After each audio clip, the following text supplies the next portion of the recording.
This is the Q2 Threat Research Roundup from Reversing Labs, and I am the moderator. Just introducing us, who we've got here. Well, actually, before we start that, let's just talk about Reversing Labs, the company that's sponsoring this. And if you don't know about Reversing Labs, well, you probably should.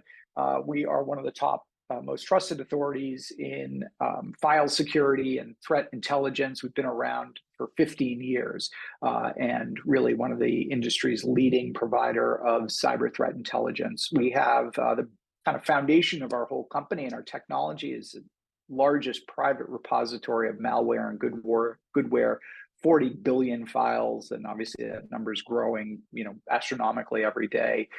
And we've got an amazing threat research team, three of whom are here with us today, who go about analyzing and assessing that huge file repository to identify new threats and obviously trends in malicious activity and increasingly software supply chain risk. We're also, if you don't know it, we're kind of a supplier, I like to call arms dealer to some of the top cybersecurity firms out there. So we have more than 60 cybersecurity companies that use our data and technology to enhance their own offerings. Chances are, if you're in the enterprise space, you're on an enterprise security team, you're probably using some of those companies and using Reversing Labs technology. And we've recently received accolades as a premier channel partner. And we've been recognized more recently by Gartner as a leading software supply chain security provider. And we contributed some of our data from our research to this year's Verizon Data Breach Investigation Report. All kind of Reversing Labs trivia that you may or may not know, but kind of gives you some context for who we are and what we do. Okay. Who are we? I'm going to introduce our speakers. I'm going to give them a chance to just tell you a little bit about themselves. I'll start with myself. My name is Paul Roberts, and I am the head of cyber content, editorial content here at Reversing Labs. I've been here close to 3 years, longtime cybersecurity reporter and analyst, editor-in-chief at the Security Ledger, covering the space for about 2 decades. So really excited to be with you here and love having conversations like this. Next, I'm going to pass to Lucija. Lucija, tell the folks a little bit about yourself. Hello, everybody. My name is Lucija. I'm a threat researcher here at Reversing Labs. I've been with Reversing Labs for almost a year and a half, almost 2 years now.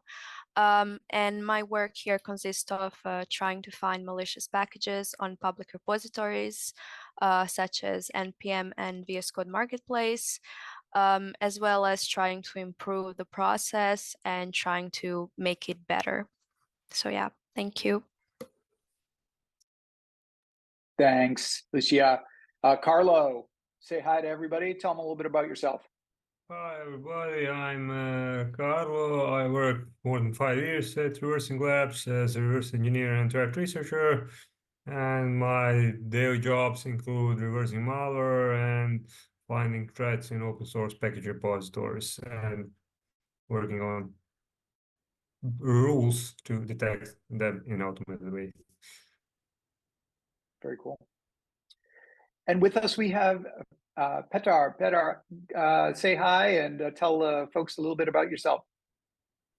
Hello, my name is Petar Kirhmajer. I've been with Reversing Labs for a little bit over a year now. My job at Reversing Labs is basically just following the Nugget package repository, trying to find malware and writing new rules and indicators to help us. Great. So welcome, some talent in the room here, and you're going to benefit from that as we walk through some of our research. This is just breakdown. We're going to spend the next few minutes just walking through a bunch of different campaigns that we have detected over the last 3 months, Q2 of 2024. Some of them date back earlier than that.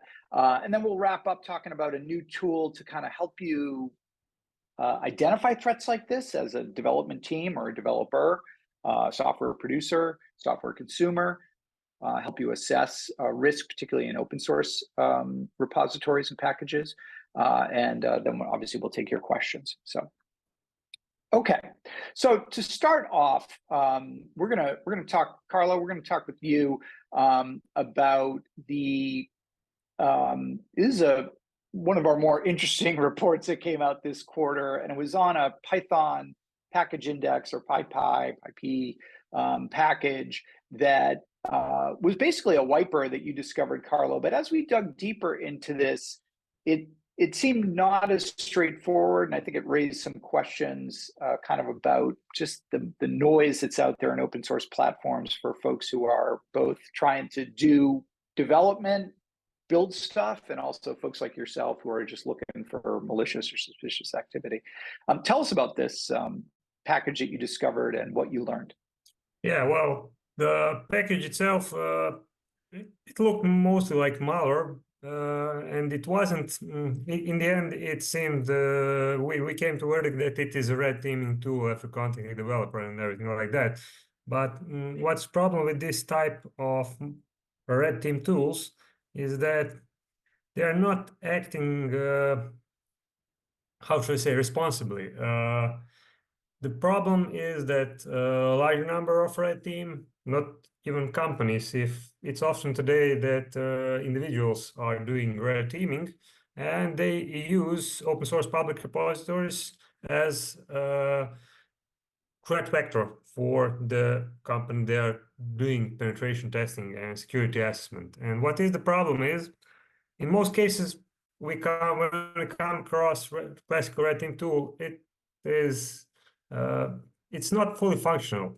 It doesn't steal a lot of information. Its main purpose is to prove that something was penetrated, and it either pings back, sends some simple environment variables or package info to prove that something has been compromised. In this case, we had a fully functional wiper sitting in open source package repository with no safety lock mechanisms, so anybody who would install that malware would be vulnerable to such threat. A responsible red teamer should put either some kind of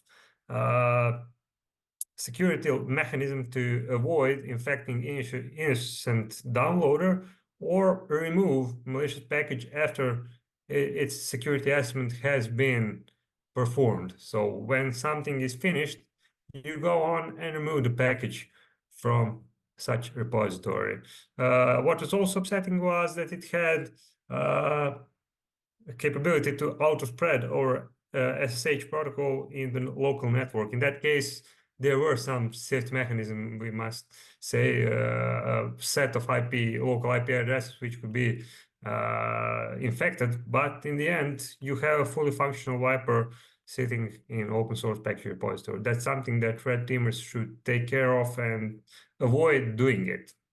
And it's red teaming tools are making a lot of noise and making our life much harder, because you have a bunch of simple malware that you need to classify that's sitting in open source repository. There should be some discussion in open source community about this topic, and some guidelines should be taken to make sure that everybody in the security ecosystem is acting responsibly and doing what needs to be done in a secure way for third-party innocent developers who use open source package repositories. So this file was called file syncer X. I'll actually throw the link into the chat. And what was it? What did it look like, or what was it? Was it trying to imitate another package, or what was it doing to try and get people to use it? That part of usual attack was missing. It wasn't impersonating a legit package. It even had a message which said you shouldn't be using this. But let's be serious, this isn't something that is a safety that can be called a safety mechanism. Right. Right.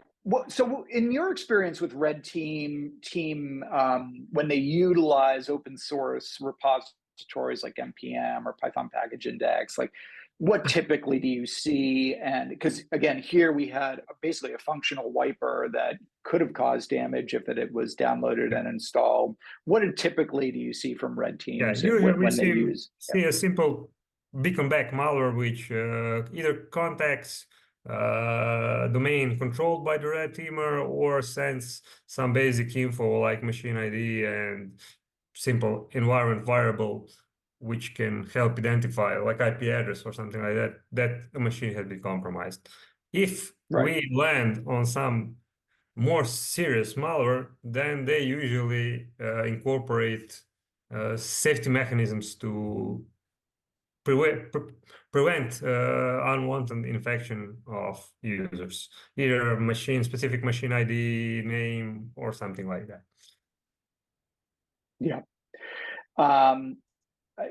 I know we had some communication with the developer behind it. The package was removed, but it's unclear. I mean, they claim they were a red teamer, and again, like you said, there were definitely some indications on the package. You know, don't use this, and some of the stuff like the downloader, components were, the second stage and third stage components were had obvious names like S2 and S3. But do we think that are the platforms doing anything to try and discourage this type of activity from pen testers, red teamers, sort of folks who are in theory white hats, like out there trying to do pro security work? See a lot of effort from those stakeholders in preventing this, and seriously, I'm not sure how much can there be done from their side. Right. It is a these are big platforms with a lot of different projects going on, so it is hard to. It's an ethical question, and we from good side of information security should come to a consensus and make some rules, soft rules about behavior in open source community. Agreed.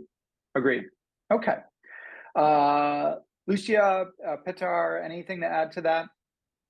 Otherwise, we can move on. Good. Okay. So moving on to our next discovery, Q2 discovery. This was a really interesting package that Petar discovered and wrote about. Again, he's focused on NuGet. Talk about this discovery, Petar, was called Squeezer Framework 480. Really interesting. NuGet isn't a platform that we've historically seen a lot of malicious activity on, but increasingly it is being used, leveraged by malicious actors. How did you come across this particular package, and what can you tell us about it? Yeah, well, as you said, NuGet really isn't targeted as much as, let's say, PyPy or NPN, but we are seeing more and more threat actors utilizing this platform to spread their malware. So we came across this package by using our tools that continuously harvests and analyzes packages published on the NuGet repository. And what caught our attention was the indicators that triggered, like the behavioral indicators, which were, one of them was like, it takes a screenshot, it opens up a socket and sends data over it, and it also pings a remote IP.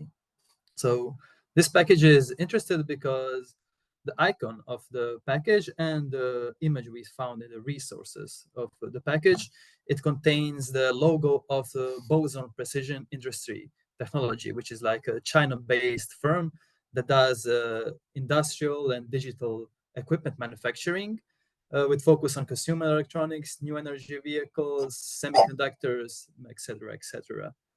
The code base found in this package mostly matches what this company does because we found traces of robotic arm configuration and movement, which is used in semiconductor manufacturing. We also found traces of machine vision. Again, that's also being used in semiconductor manufacturing. But the one thing that stood out was the get bytes method, which actually is kind of named weirdly, like suspiciously, because what it does is actually it takes a screenshot of your primary screen and returns that data as bytes to the caller function. So when we investigated, this is a function called get bytes that was within this, right? Yes, within this whole package, yeah. When we investigated deeper, this function was only called from one location, and that location was basically some init function that only did one thing. It created a new task, which would run every 30 to 60 seconds, and its only purpose was to take a screenshot, ping a remote IP, and send the screenshot to that remote IP. And that it was very, very suspicious to us. So that wasn't the only thing, though. There were some other suspicious characteristics about this as well, right? Yeah, mostly the suspicious things were that the function names that it used, like I said, the get bytes and the init function, they are not really descriptive as you would find in, like, let's say, some production material of software. So that was also kind of a red flag. So we investigated deeper. The other thing that was really interesting was that the IP it was sending the data to, it was not like in a raw string. Rather, it was a series of ASCII bytes in an array. And then what this code would do is it would decode that array at runtime, and then it would ping to that So IP. it was obfuscated. Yeah, it was obfuscated, correct. So if you were looking for something that was sending information to an external IP address, that wouldn't have been easily visible. You would, yeah. Yeah, of course, yeah. So was the name Squeezer Framework 480? Do we know, is that typo squatting something else that's out there that we know of? As far as we've seen, I don't think it's typo squatting anything, but it was trying to pass as a legit boson package, because then a NuGet icon used the same logo as the boson firm. Right. When you opened it, there was this big boson logo in it, so it was clearly on the NuGet webpage. Yeah. How might have this been used in an actual? So say they're targeting boson companies that are using this boson technology. How would this particular package have gotten, pushed to the target? Again, are they looking for folks who are developing on top of the boson platform, or could this have been used in some malicious package getting pushed to a particular environment, or what are our thoughts?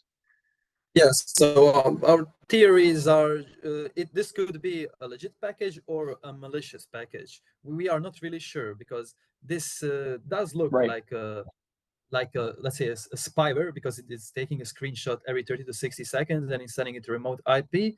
But we could also see this being used in legit purposes, such as, let's say that you need to take a screenshot of something and then push it to a remote working machine, and then that remote working machine would analyze it and maybe send some data back.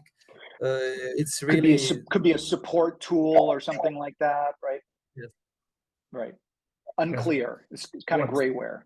Yeah. It's a gray area. Yeah. Yeah. Karlo.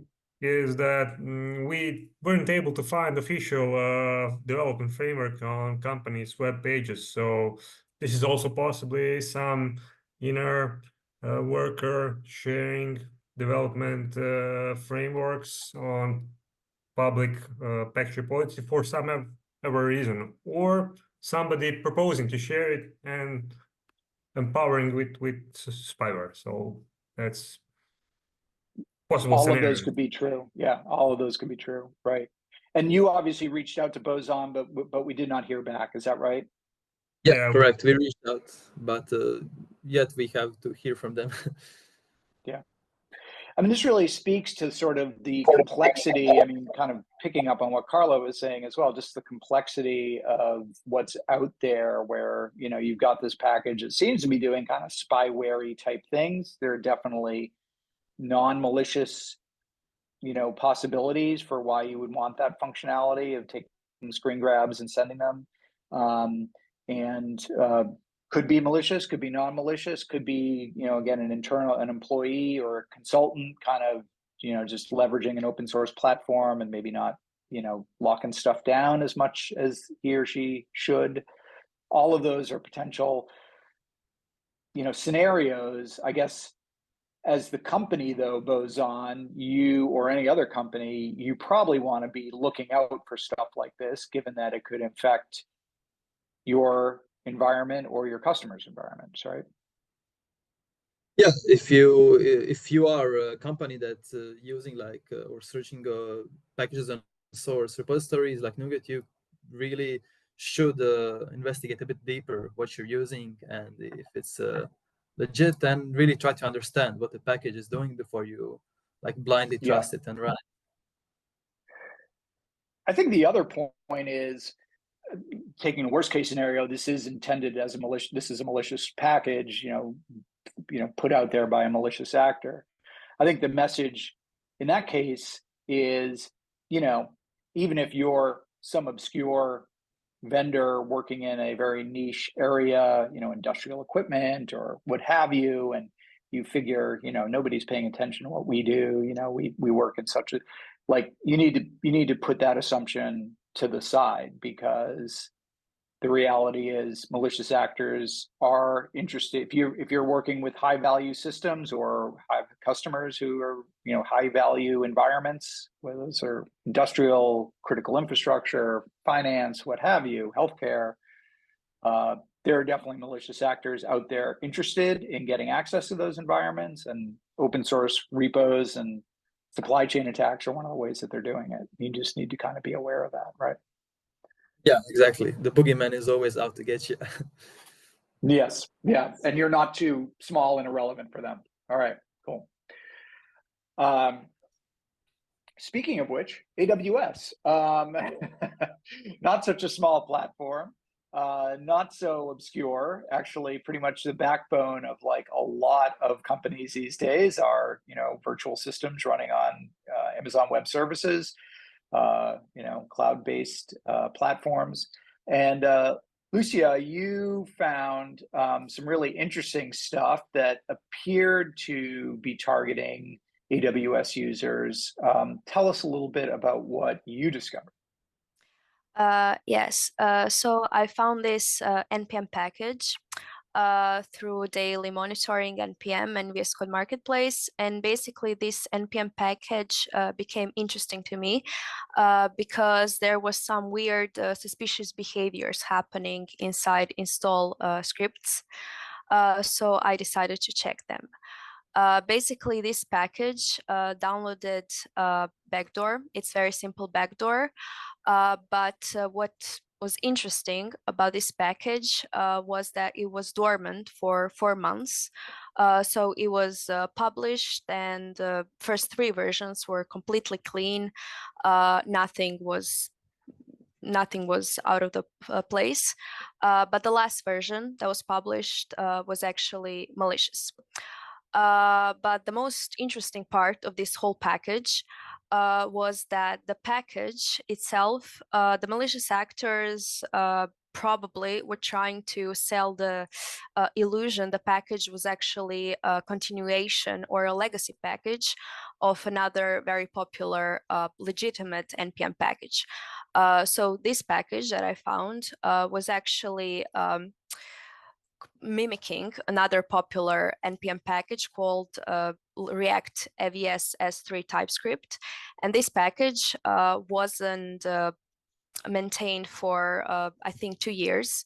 It was last published 2 years ago, last version.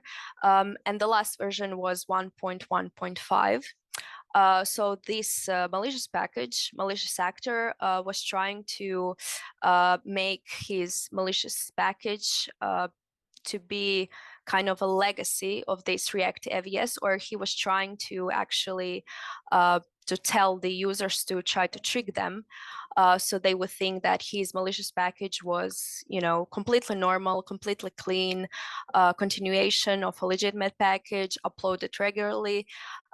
But then after a couple of months, after maybe users used it, saw it's completely normal, it behaved in the same way as React AVS S3 TypeScript, it then suddenly published a malicious version. And basically when user installs the malicious version, malicious package, post-install script gets triggered and backdoor gets installed, gets downloaded, and gets installed on victim's computer, basically. So the changes between the clean and the malicious version, the clean versions were basically just copy and paste of the actual React AWS S3 TypeScript. And the malicious package's name was what? The malicious package's name was Legacy React AVS S3 TypeScript. So malicious actor just glued the word legacy to the name of the legitimate package to appear. So it's actually just continuation. Right. So for the early versions were just copy paste, but with more recent version numbers look like basically the original package. Basically, malicious actor just took the code of the original package. He also put some post-install script, so you can see he maybe was testing whether it will get flagged by some antivirus. I mean, in the goodware, in the first 3 versions, the package was clean, but there were some weird things that were also clean in post-install scripts. For example, it was invoking calculator, or it was echoing some things which are completely normal, nothing to worry about. But maybe malicious actor was actually testing to see whether his package would get flagged and maybe removed before actually publishing the malicious version. And there was no clear reason for those post-install scripts to be doing what they were doing, right? It was just sort of like, let me just see if I can do this, and and not get flagged or not get taken down. Interesting. And then with the evolution of it into a malicious package, those post-install scripts were altered to download second stage malware, right? Yes, exactly. So actually, before last version, a month before, 3 other versions were published and removed very quickly. For 2, we are completely sure they are malicious and they behave the same way as the last one. For 1, we are not sure because we couldn't obtain it. But basically, they were removed very quickly, and we managed to find the last version and see that it's malicious. And all 4 malicious packages had post-install scripts that downloaded backdoors. And this is one of the things that we at ReversingLabs and with our technology we look for is sort of post-install scripts that execute right away and do funky stuff, right? Yes. One of the interesting things about this is, we're just coming out of the xz-utils, open source blow up, right, where you had a very long-term campaign to influence a manager, a package manager for a very important, very widely used open source package, kind of make legitimate contributions, earn their trust, get elevated to be a package manager, and then install malicious code. And we all, or many of you probably, kind of read about that. What's interesting here is that it's kind of a similar type of approach, but they're not even bothering to ingratiate themselves with some package manager, right? For the legitimate package. They're just sort of like, well, let's just copy the code, put up our own package that we can manage, and see if we can just trick people into using it, and then of course turn it malicious and hope that nobody notices. But that lowers the bar for doing it, because you don't have to, make legitimate code contributions, earn trust, participate in, discussion groups and all the stuff that we saw with the xz-utils campaign. It's very kind of, it's an easy one to pull off. I find that very interesting. Yeah, they probably were trying to pull something similar. They were trying to appear as a legitimate package, but they were doing it very, very quickly and very shortly. They didn't actually put effort into doing, all the way. One thing I always ask, that always strikes me is like, I don't understand why, but you all have explained to me, like, okay, if you set up a package that is clearly a typo squat on a legitimate package, why that isn't a red flag. But I mean, what I'm understanding is like, there are so many times that that's a legitimate, that those packages are legitimate, that it's very hard to, there's going to be so many false positives if you just try and monitor for that it just wouldn't be an effective like heuristic for spotting threats. But yeah. There are many forks. There are many people who are doing maybe different versions of legitimate packages, and their packages, they don't have to be malicious, but they are doing their own versions. But also, like in this particular case, legacy AWS, which is malicious package, wasn't really typo squatting, but was just playing on the name of the legitimate package, basically. Cool.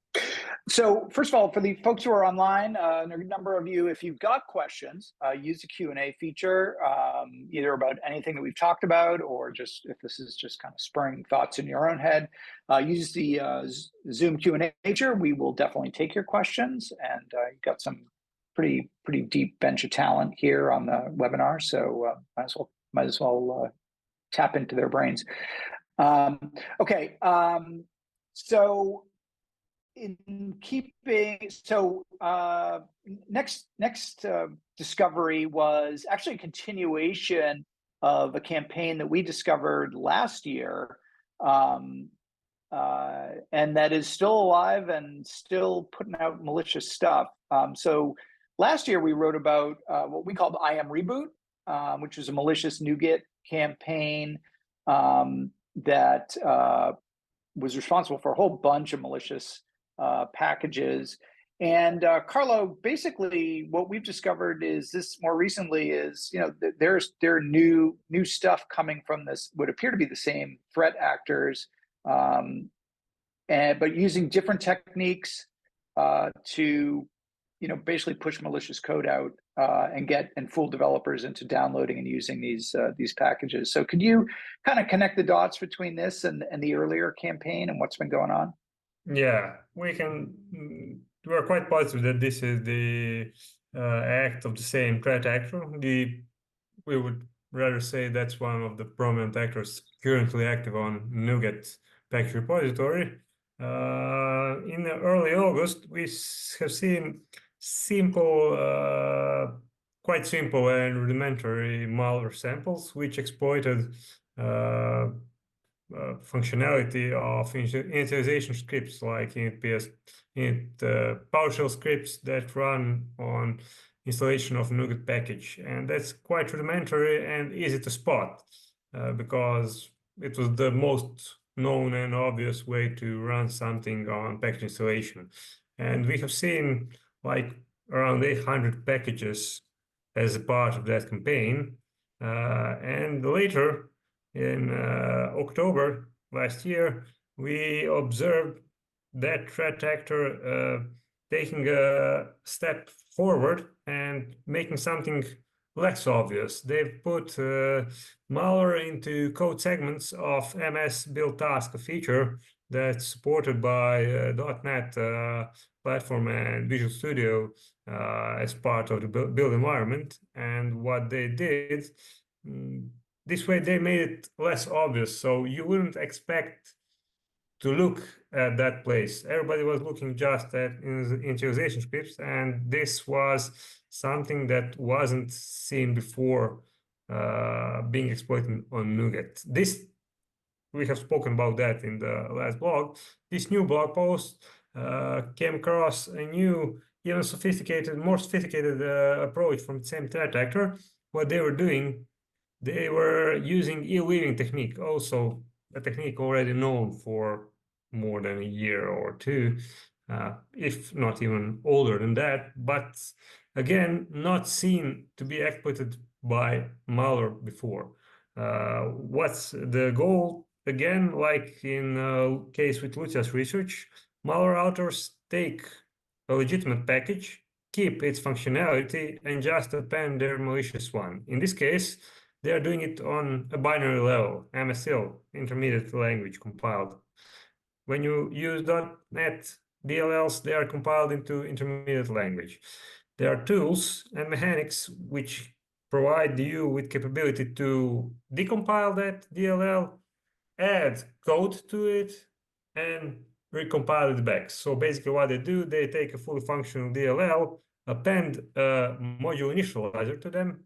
Module initializers are a function that gets executed at the startup of the DLL before anything else gets executed, and they put malicious code in there. They even obfuscate it with simple character replacements and not some advanced obfuscation.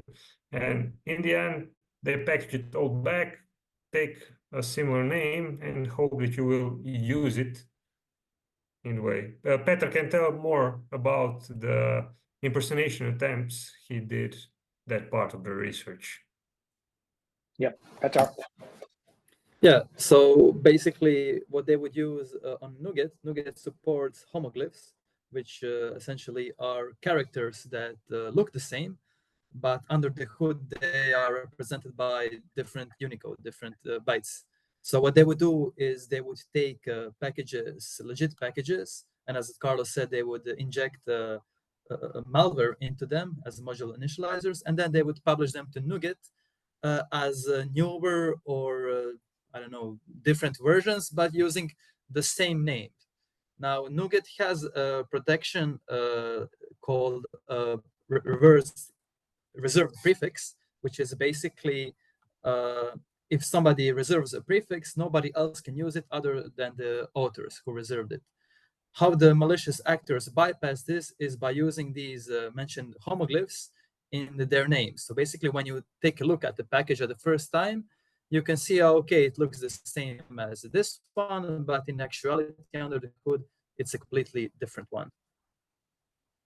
And when you're reserving a prefix, I'm guessing there's some additional types of verification that you're doing with the platform manager, right? That you're a legitimate actor and so on. Yeah. I mean, or is it? Yeah. So it gives downstream developers more confidence that they've got this reserved prefix, like, okay, this is coming from this group and this is legitimate code. Exactly. Yeah. Right. But NuGet supports these homoglyphs, so you can grab the example we use in the blog post that I shared. You know, a character that looks from the Armenian language that looks like a Latin U, and use it in place of that. And you know, again, for the developer scanning that package name, that would not strike them. I mean, we've seen this in phishing attacks and other, you know, drive-by domains and other types of online attacks using homoglyphs, using non-Latin characters to imitate Latin characters and fool users. That's not unusual. Is NuGet unusual in supporting, you know, a wide range of different typesets and languages? Is this a problem that homoglyphs? Yeah, go ahead. As far as I have seen, NuGet supports like every different type of character. So there are some packages that I see on a daily basis that are from the Swedish character set, from Chinese character set, which also, yeah. Is that true in other platforms, NPM, Python package index as well? That you know, you could fall victim to these types of homoglyph, you know, names. I'm sure maybe Karlo and Lucija can talk about their respective repositories. I think not. I'm not 100% positive, but I haven't seen homoglyph attacks in package names. There were cases when PyP packages were exploiting homoglyph support inside the code base, but not in package. Right. Interesting. But definitely something you should be looking for, right, or aware of, that, you know, okay, this name looks to be something, but again, let's look at a hash of it, or let's look at what it looks like. Make sure it actually is what it's pretending to be. Because if it isn't, if it's pretending to be something and it isn't that, then that is obviously a huge red flag. It's trying to typo squat. Really interesting. And what do we know just about, first of all, what happened to these packages? Are they still out there? Are they still posing a threat? And what is the risk right now for developers out there using the NuGet platform? Well, all the packages were removed, like reported and removed by the NuGet admins, reported by us. And this, as far as I've seen, the threat actor has not pushed a new package in a little while. So for now, I guess you're safe, but you should also take precaution with downloading new packages and analyze them before using them. Yeah, do we know anything about this particular threat actor? Again, they're very prominent on the NuGet platform. Obviously, they've been active for over a year now, if not longer. Do we have any sense who they're targeting, what their objectives are, or is this just a broad net, like let's just try and get our stuff onto people's systems? I think it's like a broad net. So far, they would always use a different NuGet account, nothing to tie them to each other than the similarity in the code and the obfuscation they use in the code. Yeah.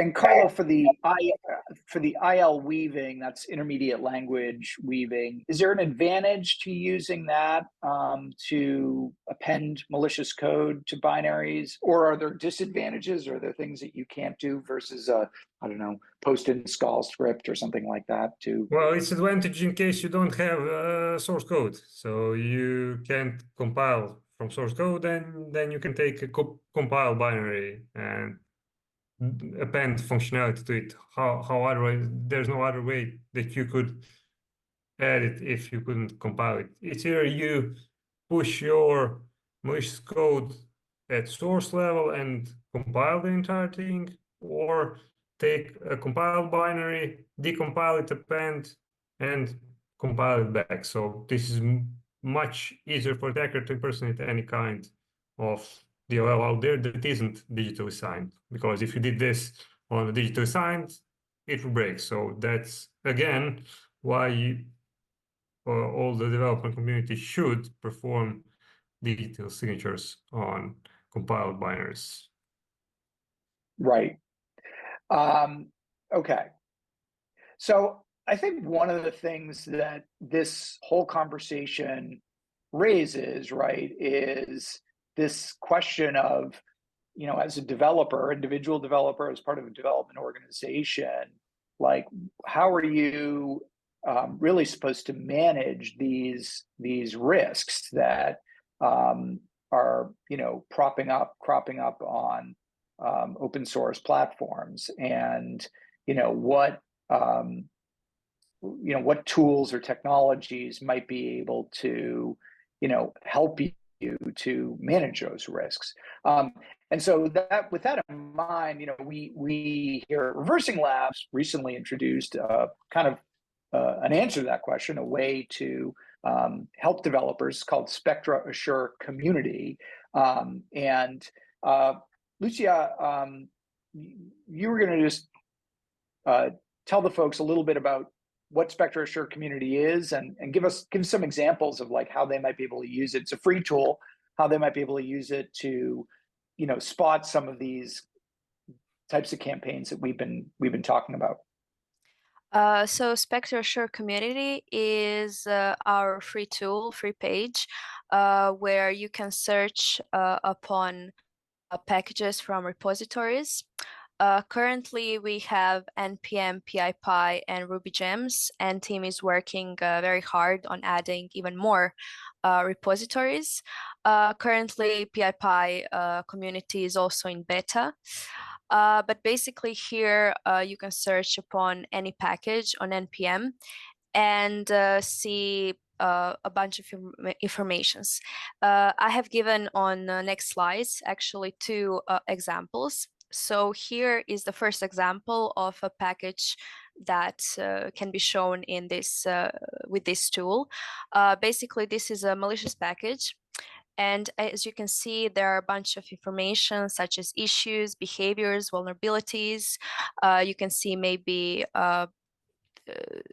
who reported the package. You can also see if we found it and we wrote a blog about it. You can also see links towards the blog. But what's, and also there are informations with every different version. But what's very interesting to us and to developers who are trying to include some packages into their development cycle. If you, Paul, go to the next slide, please. There's also behaviors that can be shown with that package. For example, with this malicious package, I actually marked all behaviors that come from a malicious file from this package. And developer who wants to check if the package is safe, whether he or her should use it, if the package has some vulnerabilities, can check behaviors. Obviously, if the package, it says it's malicious, obviously you shouldn't use it. But if it's goodware, you can check behaviors and maybe see if something, catches your eye, and maybe you decide to check it. And if you go to the next slide, please. So this package is actually goodware. The previous package that you saw actually mimicked this one. So the noblocks.js VPS mimicked noblocks.js. This package is goodware, everything, but as you can see, there are some vulnerabilities inside. And if you go to the next slide, please. There are also some behaviors that appear in that package. So with each package, before you include it into development cycle, without blindly including it, you should, try to search it, try to find if it's malicious or not, try to see behaviors. And here are the behaviors that doesn't have to be malicious. They're also included into goodware packages, but if some behaviors are weird to you or you think shouldn't be in that package, you can actually check the package and try to understand what the package does before including into development cycle. And basically also here are also malicious packages that we are trying to find through our threat hunting. So I think that's mostly it a little bit about this tool. Yeah, it's hugely important because, I think one of the things that we see when we do these, analyses of campaigns is, often, it's not just a, punch you in the nose type, this is just, it's got a malicious downloader, it's got ransomware or something. It's kind of it's an accumulation of suspicious, right, behaviors. It's, it's calling out to an external IP address, and it's obfuscating code in a way that's, and that's, looking at these reports, right? I mean, that's kind of what Spectra Assure community is able to point out for you is, or even just stuff that's not necessarily malicious, like it's got, some vulnerabilities in it that you need to be aware of, but it is able to kind of pull together these indicators, suspicious stuff that may be okay, but that warrant further investigation. Lucija and Karlo and Petar, so just so the folks understand, this is information that is pulled together from the Spectra platform, but also is reviewed by folks like you who are experts and who can go through some of these, packages that get discovered and sort of sort out what's going on with them, right? And make determinations about, this is clearly malicious, this is, just suspicious, and so on, right? Yeah, this is our attempt to give something back to developer community. And Lucija mentioned the malicious components and the behaviors which can lead to detection of malicious component. There's more stuff, not only malicious behaviors and malicious. There's all a vulnerability segment and everything else what you can see in the web page and exploring. But the whole concept of the page is to give a part of our technical expertise back to community. So it's not just, okay, you can see here, these are packages in this phase. Yeah, you will mostly likely want to see the packages or something, or some of other broader security community packages were classified as malicious. And this would be a place where you'll go, okay, is this package goodware or malware? But it also is a place where you will constantly get updates with our threat hunting rules, and our knowledge will be exported to the community through this product. So basically, it's not only final classification, but it's also threat hunting models that will be helpful for you to see if something is potentially malware even before others have detected it or we have found time to go through it. So you will have some information which will help you determine if you should blindly use it or take extra care. And again, keep in mind, our product managers will be improving this solution, and our knowledge and technical expertise will get provided to the users through this system. And where can they access Spectra community? Where is it online? Yeah, I believe you provide a link, secure.software. Right. So the URL is, and I'll put it in the chat, secure.software, HTTPS secure.software, right? Okay. And it's free again, so folks can access it, use it today, and benefit from it without shelling out money. Yes, and again, but there is a premium version of it as well, correct? Yes, you get more with premium as always, but first keep in mind this is our give away to community. Okay, so just to review, I'd actually kind of throw it to you all. I mean, some of the big takeaways, obviously, we're seeing more software supply chain security risks and attacks out there. You all see these very regularly, and some of these, not all of them get written up by us, but the ones that are interesting to do. I mean, I'd say some of the big takeaways here are, again, a complex picture, goodware, grayware, right? We saw that today. Packages that are red team pen testers, so not used by white hats in theory. Some packages where it's not totally clear that it's malicious, but it's doing things that seem kind of malicious, as with the Boson package, and then others that are clearly malicious. So a complex picture out there. And again, it's not just NPM and Python package index anymore. No matter what open source package repository you're using, there are threats out there that you need to be aware of and need to be mindful of as you're going out there and pulling stuff down and integrating it, right? Yeah, last month we saw VS Code malware appearing, several malicious packages in VS Code repositories, so it's spreading all over. And then to Lucia's point, long timelines on these, right? These malicious actors are not just, posting the malware right away and just hoping to fool some folks into downloading it. Packages that are out there that you may be using that seem legitimate can turn bad without any notice. And we saw this obviously with the xz-utils as well.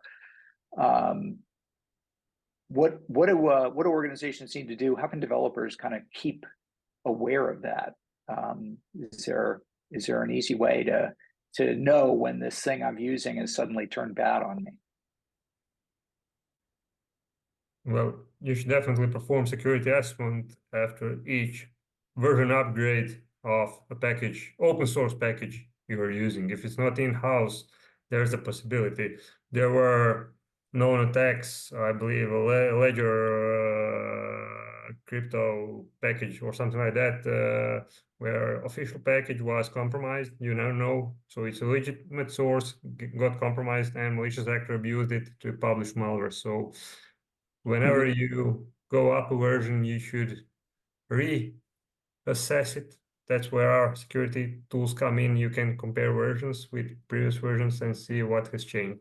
So you should always take care of any version change can introduce malicious behavior.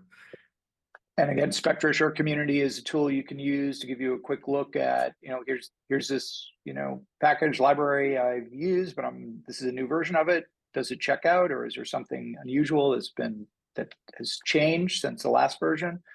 And it would give you an indication of whether you need to be concerned.